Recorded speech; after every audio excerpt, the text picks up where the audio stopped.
र मेरो माग चाहिँ के छ भन्दाखेरि उहाँहरू जहाँ हुनुहुन्थ्यो त्यही एउटा राम्रो सिटी प्लानिङ गरेर उहाँहरूलाई फेरि पुनर्वास गराउँदाखेरि सरकारकै वाहवाही पनि हुने थियो भन्न चाहन्छु। उहाँकै निर्देशनमा भन्ने हामीलाई जानकारी छ। सुकुम्बासी अव्यवस्थित बसोबासीको बस्तीमा डोजर चलाएर उहाँहरूलाई बेघर बनाउनु भयो, बेहाल स्थिति छ र अहिले होल्डिङ सेन्टर्समा लाइक कृतिपुर लगायतका ठाउँहरूमा राखिएका होल्डिङ सेन्टर्समा खाना पानीको अभाव भएर त्यहाँ नेपाली नागरिकहरू नै हुनुहुन्छ पक्कै पनि। मैले बुझ्दाखेरि उहाँहरूले आन्दोलन गरिरहेको दृश्यहरू हामीले देखिरहेका छौँ। त्यसतर्फ सरकारको तत्काल ध्यानाकर्षण होस् र राहत दिनुपर्ने ठाउँमा राहत दिने र व्यवस्थित गर्नुपर्ने तर्फ चाहिँ नै लाग्नुपर्छ। यसपालिको बजेटमा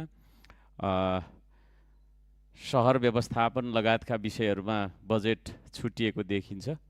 त्यहाँबाट हुन्छ या कसरी हुन्छ पुनर्वासको व्यवस्था होस्। र मेरो माग चाहिँ के छ भन्दाखेरि उहाँहरू जहाँ हुनुहुन्थ्यो त्यही एउटा राम्रो सिटी प्लानिङ गरेर उहाँहरूलाई फेरि पुनर्वास गराउँदाखेरि सरकारकै वाहवाही पनि हुने थियो भन्न चाहन्छु सभामुख महोदय। धन्यवाद।